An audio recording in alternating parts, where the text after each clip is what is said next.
Sir ये बताएं, ठीक है, यानी ये जो टैक्स नेट है, चलें हम कहते हैं हर दफ़ा ये कहा जाता है कि टैक्स नेट जो है वो बढ़ाया जाएगा, और इस मरतबा देख लेते हैं वो कितना टैक्स नेट बढ़ाया जाता है। बहरहाल आपने ये कहा कि खुशखबरी तो है ना कि सैलरियों में इजाफा जहाँ सरकारी मुलाजमीन का होने जा रहा है, चलें 10% ही सही, और जो प्राइवेट सेक्टर वाले ख़ास तौर पे इसलिए खुश होते हैं कि उनका जो टैक्स स्लैब्स हैं उनमें उनको रिलीफ मिल जाए। अब हम बात कर लेते हैं एक पाकिस्तान का बड़ा सेक्टर जिससे हर दूसरा शख्स किसी ना किसी तरीके से अटैच होता है, रियल एस्टेट सेक्टर।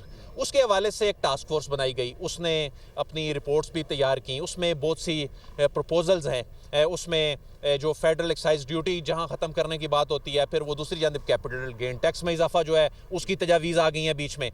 तो फिर तामीराती सेक्टर में हम देख रहे हैं, आपने इसको रिपोर्ट भी किया कि तामीराती सेक्टर में जो खाम माल है उसके ऊपर जो टैक्स है उसमें नरमी के हवाले से प्रपोजल तैयार की गई हैं।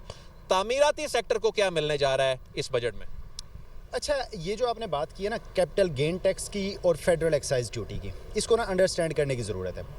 कैपिटल गेन टैक्स वो है, आपने और मैंने एक प्रॉपर्टी सेल की है, उसमें हमने जो प्रॉफिट अर्न किया है, मैं ये समझता हूँ कि ये अच्छा प्रपोजल है, इस पे होना चाहिए। क्योंकि लोग एक प्लाट लेके फॉर एग्जांपल वो 50 लाख का लेते हैं और उसको 70 लाख का सेल कर देते हैं। 20 लाख प्रॉफिट पे सर उनको टैक्स देना है। जो कमाया है उस पर तो उनको टैक्स और दुनिया भर में होता है, फिर दुनिया भर में होता है। और कॉर्पोरेट सेक्टर देखें ना, कॉर्पोरेट सेक्टर पे इसी तरह है कि ऑलमोस्ट कोई 40% तक कॉर्पोरेट सेक्टर जो है वो अर्न करता है, तो उस पर 40% तक टैक्स देता है। सर वो भी तो अर्न कर रहा है ना। अगर कोई प्लॉट लेके सेल कर रहा है और उस पर 20 लाख रुपए का प्रॉफिट अर्न करता है, तो क्या आप नहीं समझते कि उस पर उसी लिहाज से कॉर्पोरेट सेक्टर के लिहाज से टैक्स आयद होना चाहिए?